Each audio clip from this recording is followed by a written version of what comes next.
Parents refuse to babysit with my children when I ask them to. Are you kidding? Find someone else, my mom said. Next day they regretted it, and now they are begging me. My parents always favored my sister, Ashley. It wasn't even subtle. She was the golden child, the one who got the praise, the attention, the help. I was just there, expected to take care of myself. While I was saving up for my first car, my parents bought Ashley a car for her birthday. When I moved out and got my own place, they barely reacted. But when Ashley decided to move in with her boyfriend, they practically threw her a party and remodeled part of the house for her. I moved to the next town with my wife and started my own family. Ashley, on the other hand, never really left. Even after she got married and had children, she stayed with my parents. They helped her with everything: cooking, cleaning, and especially taking care of the kids. It was as if they were raising a second family. Meanwhile, my children were treated like distant relatives. Visits were always awkward. My parents never asked about my children's school or activities. Their refrigerator was covered with Ashley's kids' drawings, while mine weren't even acknowledged.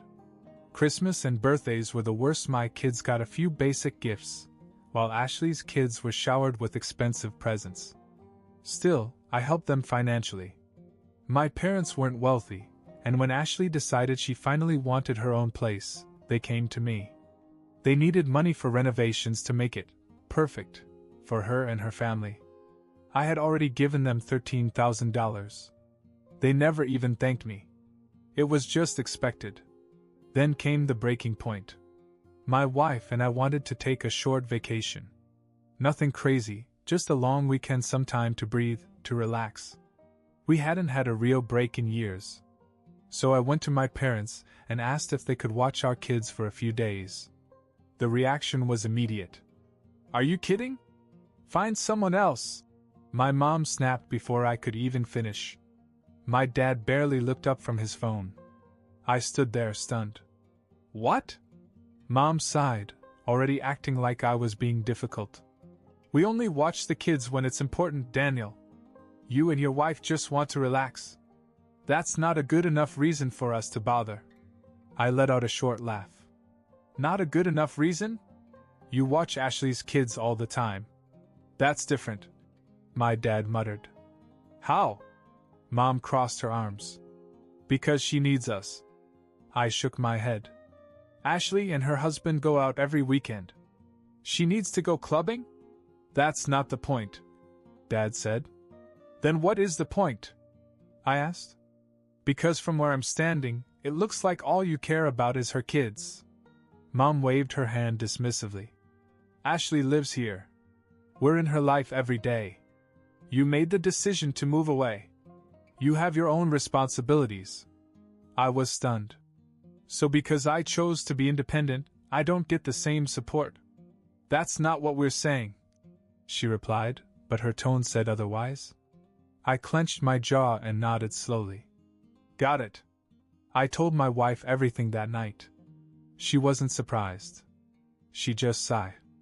They've always been like this. But this is getting worse. She was right. And I was done playing along. The next morning I texted my parents. Since you've made it clear where your priorities are, I'm making mine clear. I will no longer be sending you money to fix up the apartment. I've already given you $13,000 for Ashley's new place, but from now on, you're on your own. Then I turned off my phone. Let her sit with that.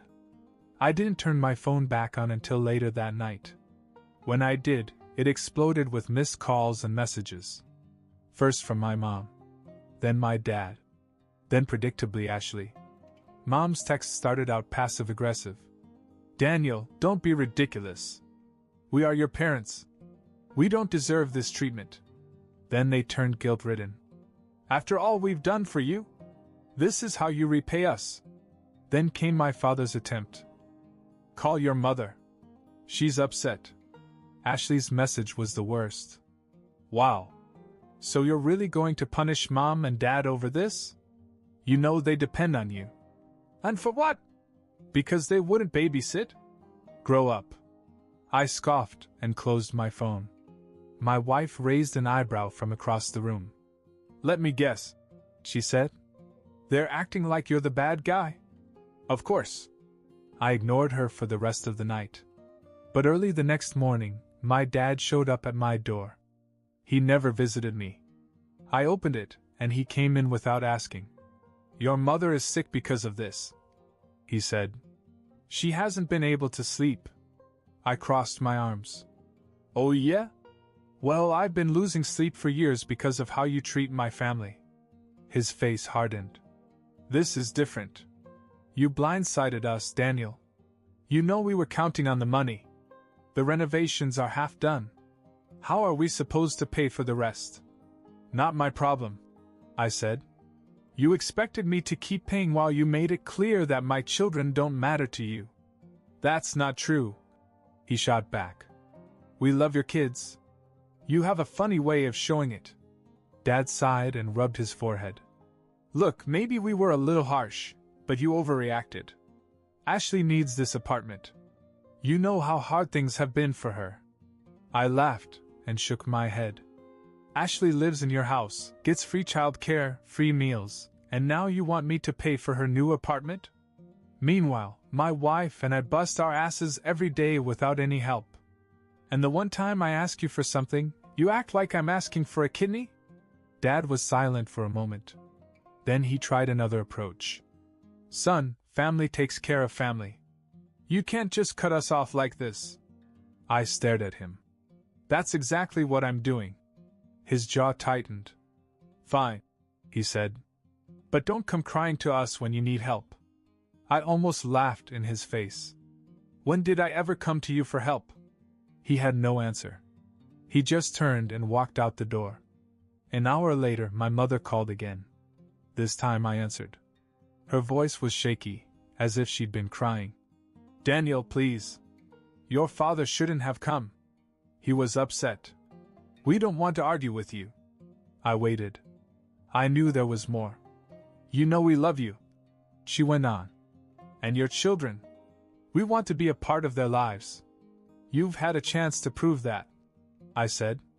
Honey, can't we work this out? Maybe we can work something out. We just need a little more help with the renovations and then things can get back to normal. There it was. The real reason for the phone call. I exhaled slowly. Mom, normal is me being treated like I don't matter while you do everything for Ashley. I'm done with that.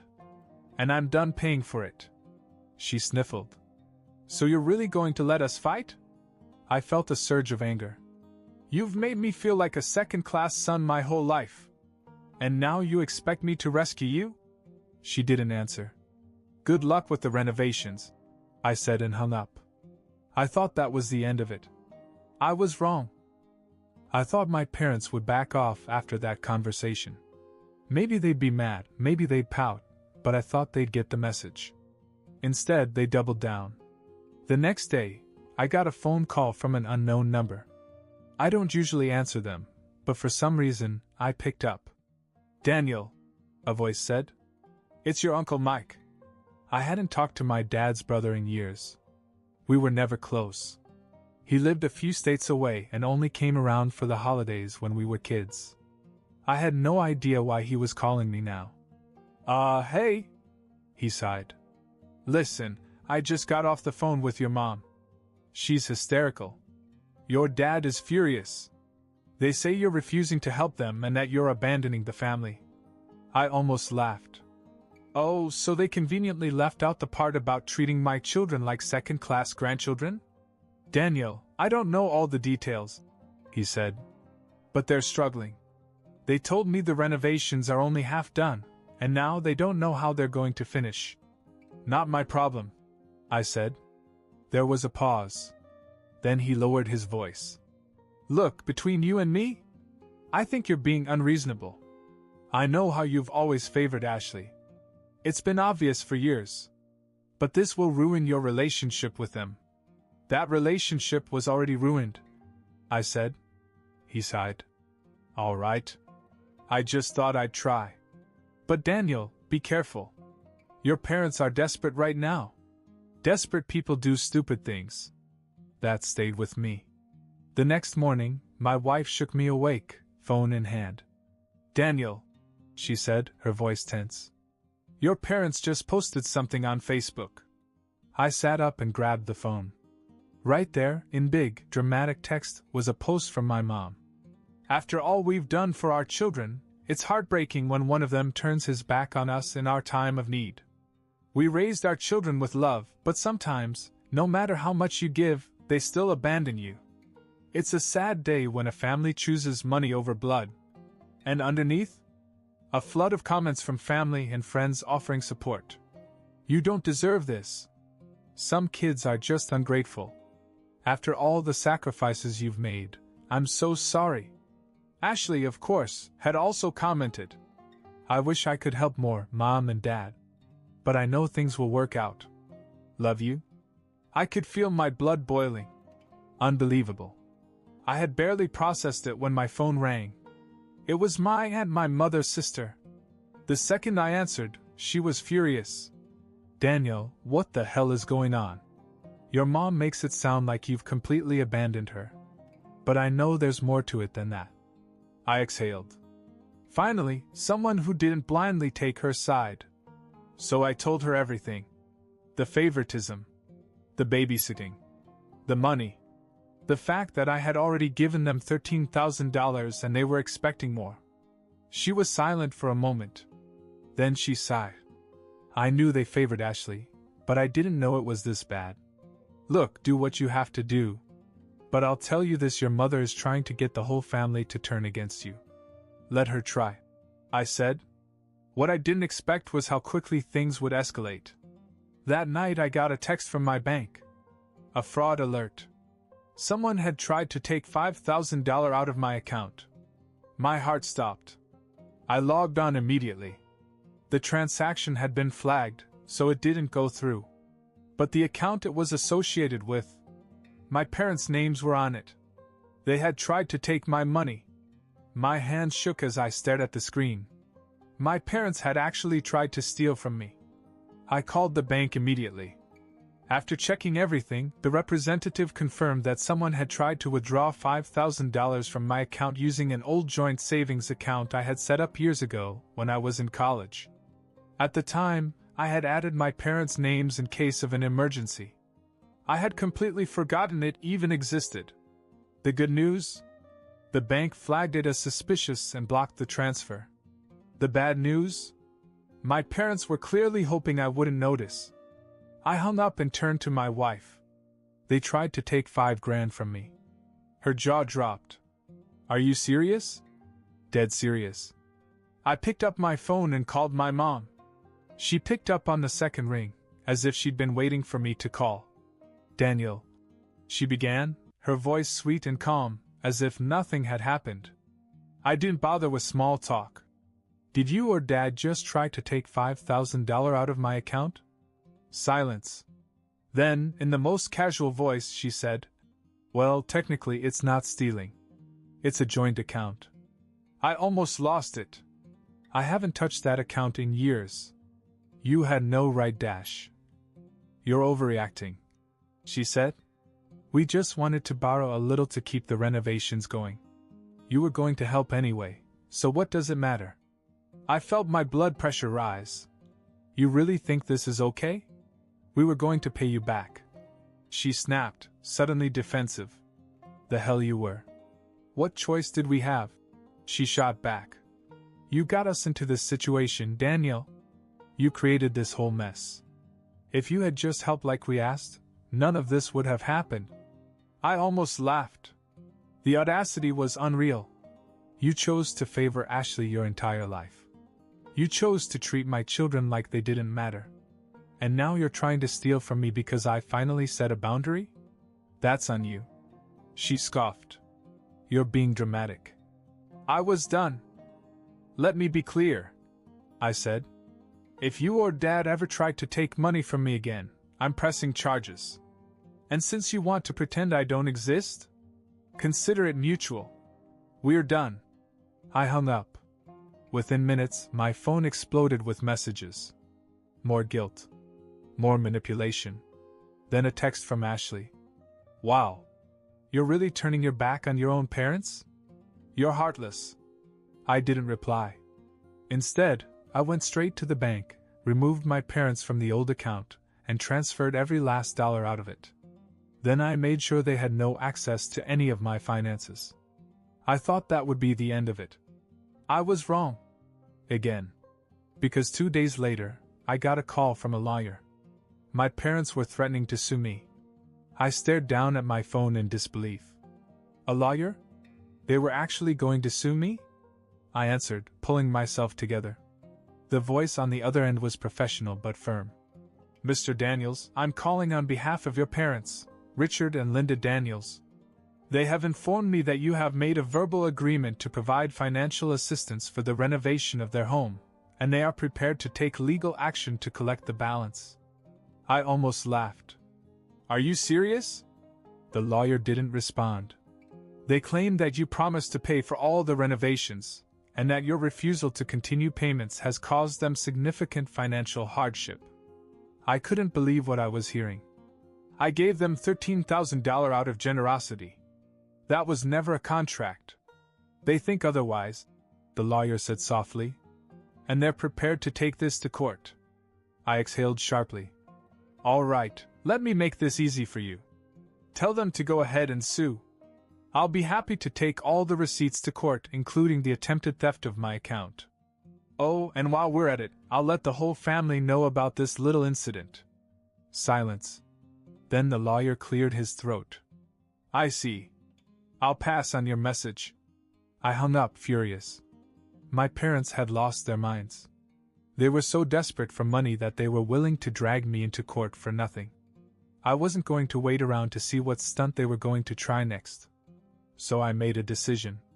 I went public. That night, I took a deep breath and posted everything on Facebook. I didn't just respond to their passive-aggressive post. I laid it all out. How my parents had always favored Ashley and ignored my children. How I had already given them $13,000 for renovations. How they had tried to steal $5,000 from my bank account.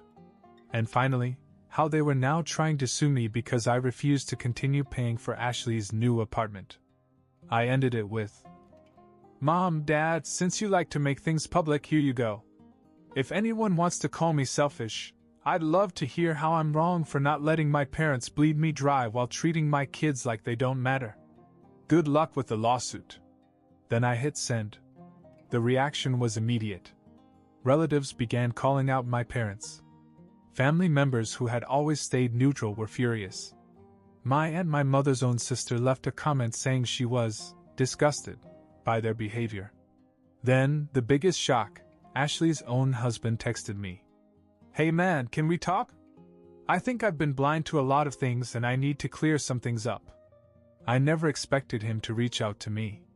But clearly things were about to get even messier. I stared at the message from Ashley's husband, Tyler. We had never been close. He had always gone along with whatever Ashley and my parents wanted. So why was he reaching out now?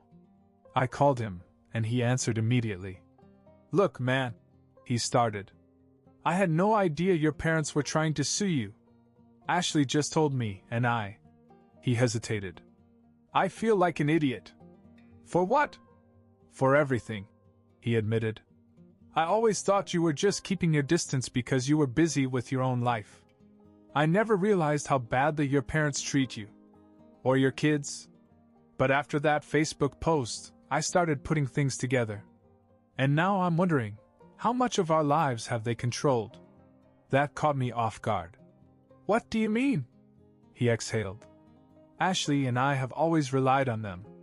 They made it easy, watching the kids, handling things around the house, always telling us what we should do. I thought they were just helping. But now I see it, they wanted control. And I let them have it. I could hear the frustration in his voice. I talked to Ashley about it, but she's completely in denial. She thinks you're overreacting, that you'll eventually give in like always. I clenched my jaw. That's not happening. Yeah, I figured. And honestly, I don't blame you. I just wanted to say, I respect what you're doing. And I'm sorry I never saw it before. I didn't know what to say. But before I could respond, another call came through. My mom. I let out a breath. Gotta go, Tyler. Good luck, man. I switched calls. What do you want? She sounded panicked. Daniel, why would you humiliate us like that? The whole family is turning against us. Maybe because they finally see the truth. Your father and I have been sick over this. Do you have any idea how much you've hurt us? I laughed bitterly. That's funny. Because you didn't seem to care when you were hurting me. Or my kids. Or when you tried to steal from me. Or when you tried to sue me. That was a misunderstanding, she rushed to say. No, it wasn't, I snapped. It was desperation. And you know what's funny? Even after everything, I still wasn't planning to go public. But you had to run to Facebook first. So don't play the victim now. She let out a shaky breath. Daniel, please. Let's just fix this. Let's sit down as a family. No. Silence. Then, her voice hardened. If you walk away from us, you're the one breaking this family apart. I felt something inside me snap. No, Mom. You did that. When you decided that only one of your children mattered. When you decided that my kids were less important. When you tried to take from me because you thought I'd just let it slide. You broke this family. And now you're facing the consequences. Her breath hitched. Daniel, I want you to listen carefully, I said, my voice ice cold. We are done. You are nothing to me now. Do not call me. Do not text me. Do not ask me for another cent. I hope Ashley was worth it, because she's the only child you have left. I hung up. Blocked her. Blocked my dad. Blocked Ashley. And just like that, I was free.